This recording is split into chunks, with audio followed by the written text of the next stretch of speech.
네, 경제 소식을 빠르고 친절하게 전달해 드립니다. 오늘 경제 이슈는 유혜미 한양대학교 경제금융대학 교수와 자세히 이야기 나눠보겠습니다. 교수님 어서 오세요. 어서 오십시오. 자, 이제 새로운 한 주가 시작이 됐고요. 이번 주에 눈여겨볼 경제 관련 이슈 일정이 있습니다. 25일인데 우리나라 1분기 경제 성적표가 발표된다고요. 어떤 부분을 주목해야겠습니까? 예, 일단은 이제 성장률이 어떻게 나오는지에 가장 관심을 기울여야 될 것 같습니다. 우리나라가 2022년 4분기에 수출이 감소한 영향으로 역성장을 한 이후로 4분기 연속 성장세를 이어가고 있긴 합니다. 근데 지난 이제 4분기에는 0.6% 이제 상승을 했었는데요. 이번에 이제 1분기 성적표가 나올 텐데 아무래도 수출이 좀 회복이 잘 되고 있는 상황이기 때문에 지난 4분기보다는 조금 더 높은 성장률을 기록할 수 있지 않을까 기대가 되는 상황입니다. 네, 지금 뭐 세계 분기 연속 0.6% 기록하고 있는데 이보다 높게 나올지가 주목되는 부분이군요. 네. 그러니까 올해 첫 성적표로서 아무래도 더 주목되고 있는 것 같은데 이 1분기 성적표를 통해서 좀 올해 전체적인 전반적인 성장률을 좀 전망해 볼 수 있을까요? 일단은 이제 첫 단추인 만큼 이번 예. 1분기 성장률이 어떻게 나오는지가 좀 중요한 부분이 있습니다. 예. 특히 이제 이번 1분기에는 반도체 중심으로 한 수출 회복세가 본격적으로 나타나고 있기 때문에 내수는 좀 침체되고 있지만 수출 회복세가 얼마만큼 성장을 견인할 수 있을지 볼 수 있는 가늠자로서 1분기 성장률이 중요하다고 볼 수가 있는데요. 하지만 1분기 성장률이 잘 나온다고 해서 올해 전반적으로 이제 성장률이 좋을지는 조금 더 지켜봐야 되겠는데요. 아무래도 여러 가지 대외 여건상 지금 성장률에 영향을 미칠 수 있는 요인들이 좀 산적해 있기 때문에 좀 불확실성도 커진 상황이라고 볼 수가 있겠습니다. 그러니까 뭐 2% 성장이 어려울 것이다 이런 전망도 좀 나오던데 교수님께서 좀 시기상조일 수 있지만 어떻게 좀 전망하세요?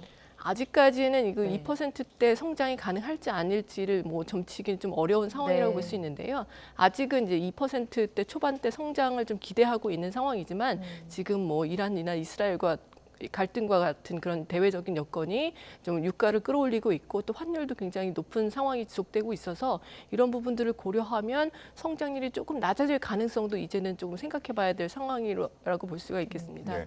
만약 목표한 대로 2%대 성장을 하지 못한다면 그보다 낮게 밑돈다면 그건 어떤 의미로 받아들일 수 있겠습니까? 우리가 이제 성장률을 판단을 할 때 잠재 성장률보다 높으냐 낮으냐를 가지고 기본적으로 판단을 하거든요. 잠재 성장률이라고 하는 것은 인플레이션을 자극하지 않으면서 그 국가에서 가용한 모든 이제 노동과 자본을 투입해서 이제 이끌어낼 수 있는 최대치의 성장률인데요. 이게 지금 한국은행에서 전망하기로는 2%대 초반 정도 되거든요. 근데 이런 2%대 초반을 지금 이제 전망을 하고 있는 것인데 그렇다면 잠재 성장률 수준이라면 그래도 나쁘지 않다라고 볼 수가 있겠는데 이거에 못 미친다면 우리가 이제 경기가 좀 불황이다 내지는 침체라고 볼 수가 있는 것이거든요. 그러니까 지난해에는 사실은 금융위기 2008년 금융위기 이후로 코로나 팬데믹 기간을 제외하고는 사실 최저의 성장률을 기록했습니다. 1.4%로 연간 성장을 했는데 올해는 이제 잠재 성장률 근처로 성장할 수 있을 것이라고 기대를 하고 있었는데 올해도 만약에 잠재 성장률에 못 미치는 성장을 한다면 경기 침체가 좀 길어진다. 그래서 상황이 좀 안 좋은 기간 지속되는 것으로 우리가 볼 수가 있기 때문에 지금 1분기의 성장률에 조금 더 주목이 되는 것 같습니다. 네, 1분기 성장을 좀 지켜봐야겠습니다. 그러니까 최근 경제 상황을 놓고 지금 반도체는 좋은데 민간 소비가 안 좋다는 말들이 계속 나오고 있거든요. 그러니까 저희가 조금 전에 이제 리포트로도 보도를 해드렸는데 물가 상승률도 지금 OECD 3위에 물가 상승 추이가 3위에 기록을 하고 그러니까 소비가 좋을 수가 없는 게 결국 물가가 계속 오르고 있잖아요, 교수님. 어떻게 봐야 됩니까? 예, 물가가 오르는 것은 내수가 이제 침체되는 주요한 원인 중에 하나라고 볼 수 있는데요. 우리나라가 이제 OECD 대비해서 물가 상승률이 좀 높다고 보는 것은 지난 이제 2월 달에 식료품과 비주류 음료 관련해서 물가 상승률을 보면은 이제 특히 그렇습니다. 네. 그래서 지난 2월 달에 보면 우리나라는 이제 6.95%로 전년 동월 대비 식료품과 비주류 음료만 봤을 때 6.95% 이제 상승을 했는데요. OECD 평균이 5.32%니까 OECD 기준으로 OECD에 비교해서 상당히 식료품이나 비주류 음료가 물가 상승률이 높았다라고 볼 수가 있는데 사실은 이제 한국과 OECD 모두 이런 식료품이나 비주류 음료 물가 상승률이 계속해서 하락하는 추세였다가 있다가 우리나라가 이제 2월 달에 치솟게 된 것이거든요. 이런 부분들이 사실은 이제 그 소비자들이 체감하는 물가 상승률에 영향을 많이 미치기 때문에 내수가 부진한 그런 이유 중에 하나로 꼽을 수가 있을 것 같습니다. 근데 특히 이 식료품이나 이제 비주류 음료가 많이 물가 상승률이 한국이 높아졌던 이유 중에 하나는 아무래도 이제 배나 사과 이런 거 같은 이제 과실 물가가 상당히 이제 크게 상승한 것에 영향을 받았다고 볼 수가 있는데요. 지난 3월에 보면은 사과 같은 경우는 전년 동월 대비해서 가격이 88% 올랐거든요. 그러니까 이렇게 이제 과실류 가격이 굉장히 크게 상승한 것은 지난해 이제 작황이 좋지 않았고 작황이 좋지 않았던 것은 아무래도 기상 이변 같은 그런 영향이 있었기 때문입니다. 그런데 이렇게 식료품이나 이제 물가, 이런 음식물 관련돼서 물가가 계속해서 상승을 하면 이런 부분들이 소비자들의 체감 물가 상승, 그 다음에 뭐 기대 인플레이션의 상승으로도 연결될 수가 있는 가능성이 있어서 이것이 이제 내수를 좀 더 침체시킬 수 있는 그런 우려가 있기 때문에 물가 상승률에 우리가 이제 주목을 해봐야 되는 것이죠. 예, 뭐 조금 전 그래프로도 나갔습니다만 작년 10월부터 해서 OECD 평균 그리고 한국 모두 다 조금씩 내림세를 보이다가 이번 2월에 들어서 굉장히 좀 달라진 모습을 보인 건데 사실 지금도 물가가 잡히지 않고 있다, 과일 가격 여전히 비싸다라는 얘기 많이 나오잖아요. 그럼 이 격차가 더 벌어질 가능성이 있는 겁니까? 사실은 그럴 가능성이 아주 크지는 않다고 보고 있습니다. 왜냐하면 이제 과실류 가격 같은 것은 이제는 서서히 잡혀가는 이제 추세고요. 워낙에 이제 과실류 가격은 변동성이 큰 것이기 때문에 이것이 아주 계속해서 지속될 것이라고 보지는 않고 있습니다. 우리가 좀 더 물가 상승률에 있어서 좀 더 주목해 봐야 될 것은 이렇게 이제 뭐 식료품이라든지 아니면 뭐 에너지라든지 이런 변동성이 큰 부분을 좀 제외한 근원 물가 상승률을 좀 봐야 되는데요.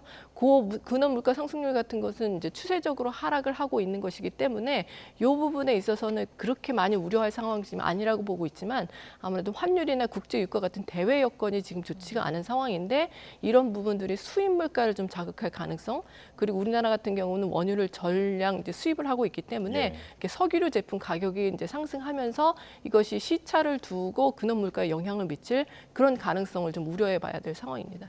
지금 뭐 물가도 오르고 지금 금리도 오르고 있는 상황에서 좀 이거 말고 또 오르는 게 환율이잖아요, 교수님. 그러니까 지난해 종가보다 환율이 7% 넘게 뛰었다고 하는데 우리가 이제 금융 위기 때에도 7%는 아니었다라는 말이 있더라고요. 어떻습니까? 예, 그렇습니다. 우리나라가 1990년에 이제 변동 환율제를 도입을 했습니다. 그 이후 환율이 이제 경제 상황에 따라서 변동을 하고 있는데요. 근데 그때 이후로 1월부터 이제 4월 초까지 한 3개월여 연초에 환율이 상승한 것으로 보면 이번이 이제 최대라는 거죠. 그래서 금융위기가 있었던 2008년이나 2009년 그리고 외환위기가 있었던 1997년에도 같은 기간을 살펴보면 이제 연초 한 3개월여를 살펴보면 그 환율 상승률이 올해가 최대라는 겁니다. 그래서 7.3% 환율이 상승했고 그만큼 원화가 달러화 대비해서 절하가 됐다는 것인데요. 그러니까 상당히 환율의 상승폭이 높고 크다라고 이제 볼 수가 있겠습니다. 예, 워낙 뭐 킹달러라는 얘기를 많이 하다 보니까 달러 강세가 영향을 미친 거 아닌가라고 해서 보면 주요 교역국 가운데 특히나 또 통화 가치가 좀 크게 빠진 그런 나라 중에 속하더라고요. 이거 어떻게 분석을 좀 해볼 수 있겠습니까? 예, 그렇습니다. 일단 이제 환율이 원달러 환율이 높아진 데는 전 세계적인 강달러 현상에 영향을 미쳤습니다. 미 연준의 기준금리나 시점이 미국 경제가 워낙에 탄탄하다 보니까 계속해서 뒤로 밀리고 있고 여기에 이제 국제 정세가 좀 불안하다 보니까 안전자산으로서 달러에 대한 수요가 높아지는 것은 전 세계적인 현상인데요. 우리나라는 다른 나라와 비교해서도 좀 그 통화의 절하폭이 더 크다고 지금 이제 알려져 있는데요. 그 이유는 아무래도 환율이 그 경제 기초 체력을 반영하는 그런 지표다 보니까 기초 체력이 조금 다른 나라에 비해서 약한 것이 아니냐 이런 우려를 반영한다고 볼 수가 있겠는데요. 이 환율이 상승할 경우에 우리나라 같은 경우 이제 수입 물가 상승을 통해서 이제 내수가 좀 더 침체될 수 있는 가능성이 있고요. 또 최근에 환율이 상승한 것뿐만이 아니라 국제 유가가 많이 상승을 했는데 이런 두 가지가 겹쳐지면서 기업의 이제 원가 부담이 높아지는 그런 상황이라고 볼 수가 있습니다. 그럼 우리나라 같은 경우 이제 수출이 지금 현재 성장의 동력이고 내수는 지금 썩 좋지 않은 상황인데 내수는 좀 더 침체될 가능성이 높아지는 상황이 되는 반면에 수출은 이게 수출 기업인 기업들도 이제 수입 원자재를 많이 사용을 하기 때문에 수출에도 그렇게 이제 좋은 상황은 아닌 그런 이제 영향이 있고요. 더더군다나 원래 환율이 상승을 하면 수출 기업들은 가격 경쟁력이 높아져서 수출이 좀 좋아져야 되는데 이게 이거보다 더 중요한 게 사실은 글로벌 수요거든요. 예. 예. 근데 글로벌 수요가 또 국제 유가가 올라가면서 좀 글로벌 생산도 좀 하락할 것이라고 이제 전망이 되고 있다 보니까 글로벌 수요가 좋지 않으면 가격 경쟁력이 높아져도 그렇게 수출이 많이 좋아질 것을 기대하기 어려우니까 이런 여러 가지 요인들이 이제 통합적으로 작용을 하면서 원화가 다른 이제 통화 대비해서 달러화 대비 조금 더 절하되는 그런 요인이 된 것 같습니다. 우리가 좀 산업적으로 볼 때 항상 일본 기업들과 이렇게 같이 맞붙는 경우가 많다 보니까 엔화의 또 움직임도 주목할 수밖에 없는데 일본 같은 경우는 금리를 좀 올리는 기조를 보였음에도 엔화가 계속해서 좀 많이 낮은 상황입니다. 이건 어떻게 봐야 됩니까? 예, 그렇습니다. 아무래도 이제 제가 보기에는 엔화 같은 경우는 이제 그 일본 은행이 통화정책 정상화를 이제 발표를 했지만 그 시기가 좀 계속해서 지연이 되는 측면이 있고요. 속도가 좀 느린 측면이 있고 거기에 작년에 사실은 일본 경제가 상당히 좋았거든요. 올해는 작년보다는 이제 덜 좋을 수 있다는 전망이 나오는 반면에 이제 우리나라는 작년보다는 올해 경기가 좀 더 좋을 것으로 전망이 되다 보니까 상대적으로 이제 엔화가 원화보다는 더 저평가되는 그런 이제 경향이 있는데요. 문제는 이렇게 엔화가 조금 더 저평가가 됐을 때 국제 시장에서 일본 제품과 한국 제품이 경합하는 경우가 상당히 많거든요. 네. 특히 미국 시장에서는 일본 제품과 한국 제품의 경합도가 상당히 높은 편인데 엔화가 원화보다 더 많이 절하되다 보니까 우리가 달러화 대비해서 절하가 된다고 하더라도 일본 제품보다 가격 경쟁력이 높기는 또 쉽지 않은 상황이라서 그 부분도 좀 수출의 어려움이 될 수가 있겠습니다. 예. 근데 교수님 이제 저희가 이제 외환 위기 때나 금융 위기 때보다 지금 그 환율이 최대 상승폭으로 지금 뛰었잖아요. 그러니까 그때보다도 우리가 지금의 경제 상황이 더 안 좋다고 봐야 되는 겁니까? 뭐 그때보다 안 좋다고 보기는 어렵지만 네. 지금 현재는 이제 이번 이제 경기 사이클에서 이것을 회복하는데 얼마만큼 동력을 얻을 수 있느냐를 이제 봐야 되는 시점이거든요. 따라서 이제 과거의 위기와 비교하기는 좀 어렵지만 현재 네. 상황에서 경기가 나아지는데 그 회복되는 속도가 과연 더 빨라질 것이냐 아니면 느려질 것이냐를 지금 판단해야 되는 그런 시점이라고 보고요. 지금 환율이 오르는 것이 아무래도 성장률에도 좀 영향을 미칠 수 있을 것으로 볼 수가 있습니다. 일단 아까 말씀드렸다시피 환율이 올라가면 수입 물가가 올라가게 될 거고요. 수입 물가가 올라가면 가뜩이나 이제 고물가 상황에서 내수가 침체되고 있는 내수가 더욱 침체될 수 있는 영향이 있고요.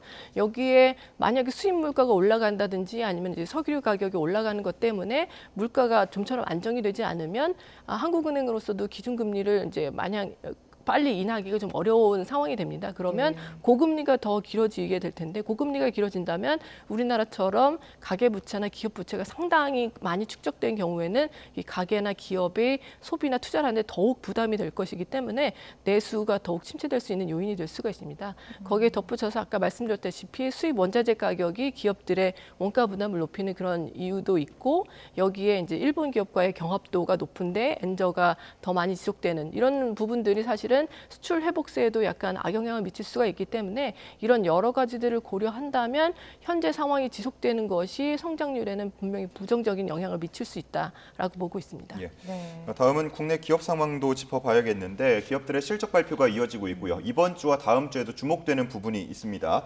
25일 SK 하이닉스 발표 있고요. 그리고 30일 다음 주입니다. 삼성전자 이제 발표가 있을 텐데 이 두 부분에 또 반도체 부분이 주목이 되죠. 예, 그렇습니다. 아무래도 또 관심이 더 많으실 건 나는 삼성전자일 텐데 삼성전자가 이제 8만 전자로 회복했다가 지난주에 이제 7만 원대로 다시 주가가 하락을 했거든요. 예. 그래서 지난주에는 이제 엔비디아도 사실은 이제 주가가 많이 하락했고 필라델피아 반도체 지수도 많이 하락하다 보니까 과연 삼성전자가 실적을 좋게 내도 앞으로 이제 업황이 어떨지 이런 부분에도 관심이 많으실 것 같은데요. 네. 일단 삼성전자는 이제 1분기 실적은 굉장히 이제 좋았습니다. 잠정치를 발표했었는데요. 이미 영업이익에 대해서 영업이익이 6조 원이라서 이게 지난해 같은 기간 대비해서는 거의 10배 가까이 예. 이제 상승한 거거든요. 그래서 이번에 이제 확정치를 발표를 하게 될 텐데 특히나 사업 부문별로 이제 영업이익이라든지 실적을 따로 이제 발표를 하게 됩니다. 그럼 반도체 관련 부문인 디바이스 솔루션이라고 해서 DS 부문이 될 텐데요. 이 DS 부문에서 과연 얼마나 실적을 냈고 그리고 이제 삼성전자 입장에서는 이제 앞으로 업황을 어떻게 보는지도 좀 주목해서 보셔야 될 텐데 일단 그 실적 관련해서는 이제 우리가 흔히 이제 메모리 반도체와 시스템 반도체로 이제 나눠서 나눠서 살펴보는데 메모리 반도체 분야에서는 실적이 상당히 좋았던 것으로 지금 이제 보이고 있습니다. 그래서 DDR5라든지 이것이 이제 좀 더 프리미엄 반도체고요. 그리고 낸드 플래시 같은 경우도 국제 가격이 이제 상승하면서 실적이 상당히 좋았을 것으로 보고 있는데요. 반면에 시스템 반도체 분야는 사실은 글로벌 수요가 굉장히 중요한데 글로벌 수요가 좀 둔화되는 측면이 있어서 이 부분은 조금 그렇게 좋지는 않았을 것으로 지금 보고 있습니다. 예. 뭐 개인 투자자들이 상당히 많이 바라고 있는 대로 이번에 실적 좀 잘 나와서 10만 전자까지 가는 그림 그려집니까? 어떻습니까? 좀 근데 이제 국제 대외 여건이 그렇게 좋지는 않아서 조금 이제 신중하게 봐야 될 것 같습니다. 실적은 굉장히 좋은데 이 실적이 앞으로 계속해서 갈 수 있을지 그 부분이 관건이 될 것 같습니다. 알겠습니다. 자, 오늘 말씀은 여기까지 듣겠습니다. 유혜미 한양대 경제금융대학 교수와 함께했습니다. 고맙습니다. 고맙습니다.